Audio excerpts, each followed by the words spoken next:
안디옥 교회에서 바울과 바나바가 성령의 지시함 속에서 택함을 받고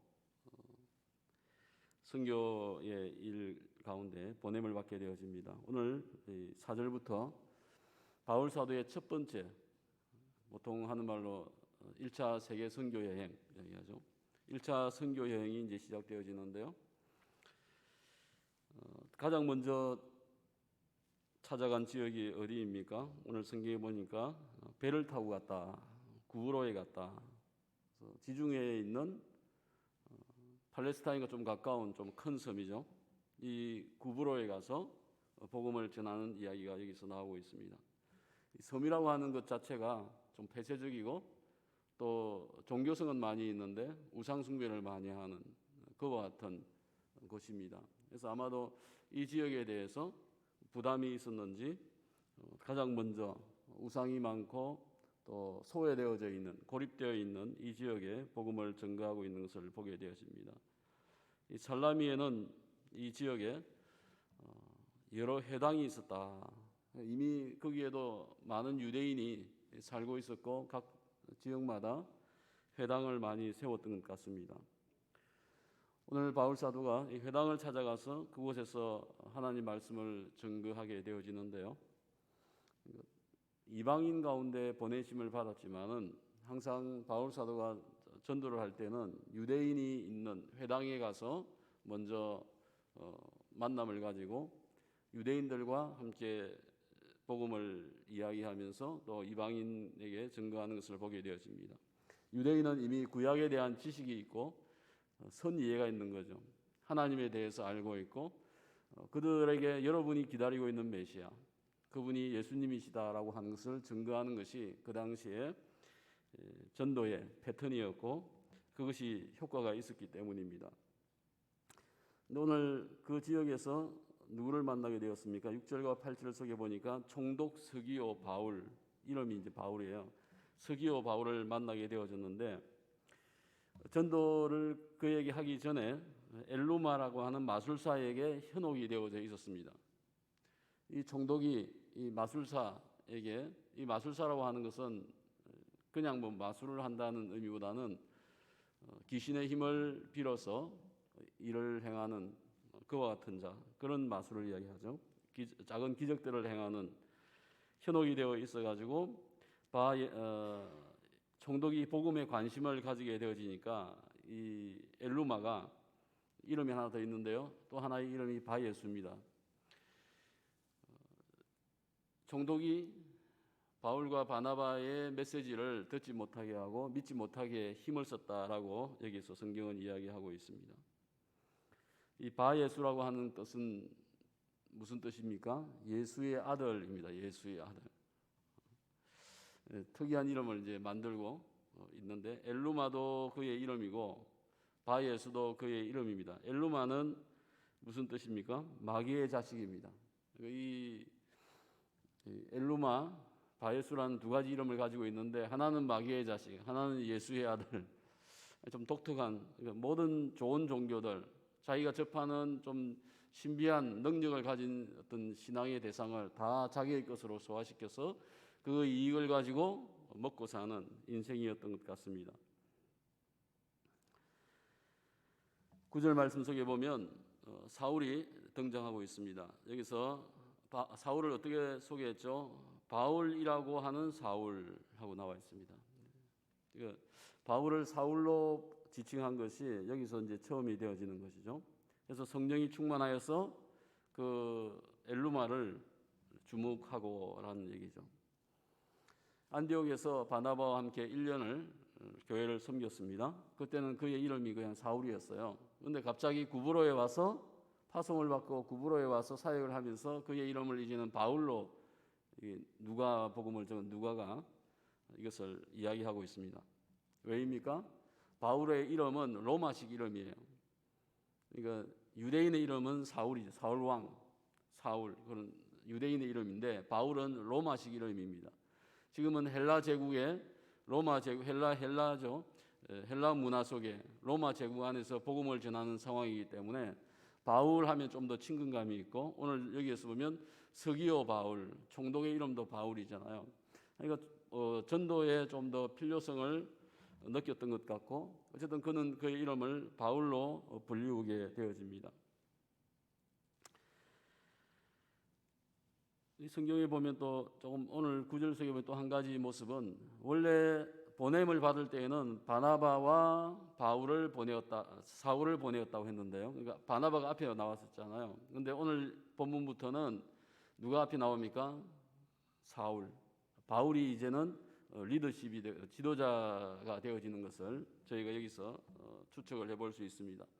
선교의 사역 가운데서 바울이 좀 더 리더십을 인정하고, 어찌 보면 바나바가 이 선교의 사역 속에는 나보다는 당신이 더 나으니까 그 자기 어떤 리더십을, 지도력을 양보를 한 것이 아닐까 생각도 되어지고, 실제 바울은 그 선교팀을 이끌 만한 능력과 또 지식과 또 용기가 있었다고 생각되어집니다.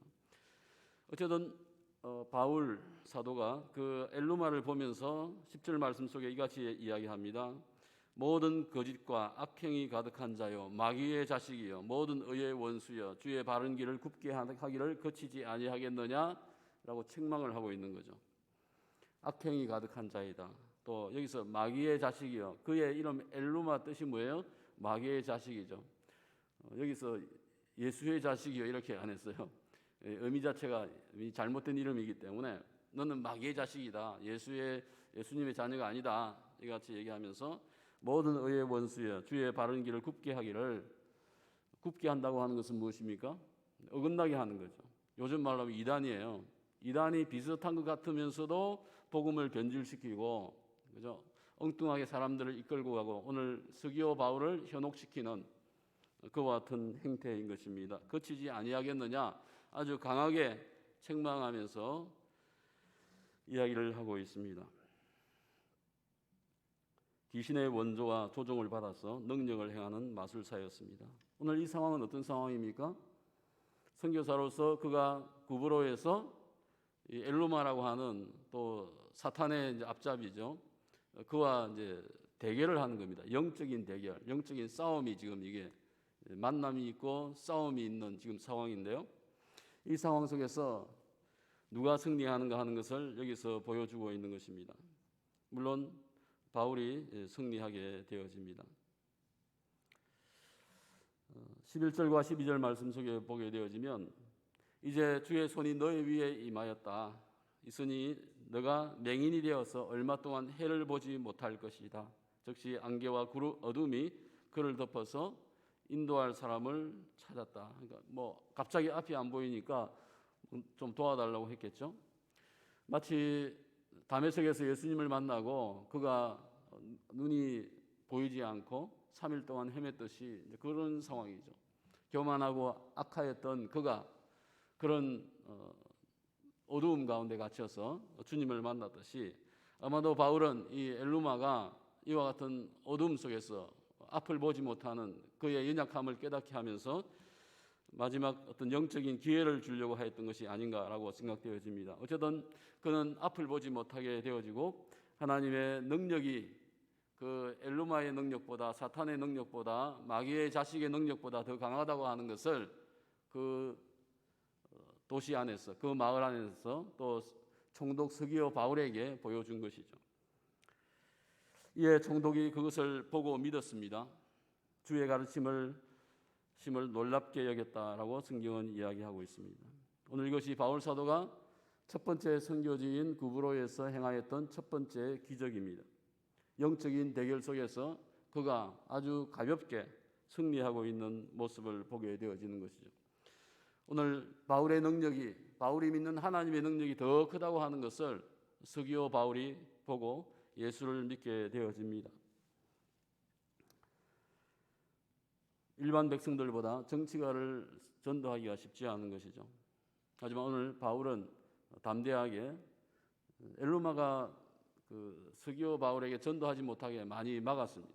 하지만 그는 열심을 내어서 더 그에게 복음을 전하고 더 강력하게 하나님이 살아계신 하나님이고 진짜 신인 것을 보여준 것을 보게 되어집니다. 오늘 거짓된 선지자가 많은 이 시대입니다.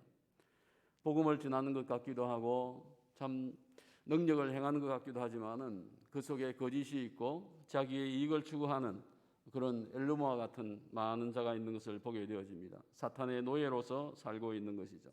이 엘루마는 특히 복잡한 세계관 속에 있었습니다. 마귀의 자식이기도 하고 나는 예수의 자식이기도 하고 세상에 많은 좋은 것을 가지고 자기의 것이다라고 생각하면서 이런 세계관 속에 살고 있는 것이죠. 오늘 우리의 신앙은 이런 비진리, 거짓된 것을 허용하고 그것을 자기 것으로 삼게 되어지면 그것을 나중에 버리기가 엄청 힘들 것입니다. 오늘 우리의 모습 속에서 이런 거짓된 모습, 하나님 말씀을 벗어난 어떤 추구하는 모든 행위들, 세상의 방법을 동원하려고 하는 모든 것을 벗어 던져야 할 것입니다. 오늘 진리와 비진리의 싸움 가운데서 영적인 전쟁 대결 가운데서 누가 승리하였습니까? 하나님의 사람 바울이 승리하고 있습니다. 오늘 바울은 엘루마에게 네가 소경이 될 것이다 라고 저주한 것이 아니고 그에게 다시 한번 구원받을 수 있는 기회를 주었다. 회개케 하기 위한 말씀이었다라고 하는 것을 또한 기억해야 되겠습니다. 오늘 저희의 주변에 비진리의 거짓 가운데 미혹된 자가 있습니까? 나의 주변에 그와 같은 자가 있다고 하면 그 자를 나에게 맡겨주셨구나 하는 것을 기억해야 합니다. 바울 사도에게 자신에게 기회가 왔을 때에 그 기회를 놓치지 아니하고 강하게 밀어붙여서 승리하였듯이 오늘 저희는 우리 주변에 진리 가운데 떠나 있거나 잘못된 진리를 접하고 헤매이고 있는 자에게 내가 가지고 있는 신앙을 온전히 전할 수 있어야 되겠습니다. 오늘 저희가 본문을 통하여서 하나님의 복음이 얼마나 살아있고 역사하는지를 또한 보게 되어졌습니다. 바울과 같이 바나바와 같이 주님의 사랑을 품고 하나님께서 우리에게 맡겨주신 복음의 사명을 저희들도 잘 감당할 수 있는, 넉넉히 감당하여서 승리할 수 있는 저희가 되어야 할 것입니다. 기도하겠습니다. 아버지 하나님, 우리의 시대 속에 여전히 세상을 유혹하고 자기의 이익을 위하여서 하나님을 팔고 또 거짓된 신앙을 전파하는 자가 있고 수많은 이단이 또 저희 주변에 있는 것을 보게 되어집니다. 하나님 아버지, 우리에게 먼저 진리를 가득하게 하시고 진리가 우리에게 비춰지게 하여 주시옵소서. 그 진리의 힘과 능력으로서 세상을 살 수 있게 하여 주시옵소서. 오늘도 비가 오는 가운데 있고 많은 좋지 않은 상황들 속에서 주님께서 저희의 모든 삶과 가정과 일들을 지켜 주시옵소서. 하나님의 은혜가 아침부터 마지막 날까지 임할 수 있게 도와주시옵시고 주님께서 오늘도 각자의 사업터와 가정과 모든 기도의 제목 가운데 응답하여 주시옵소서. 감사합니다. 예수님의 이름으로 기도합니다. 이제는 예수 그리스도의 은혜와 아버지 하나님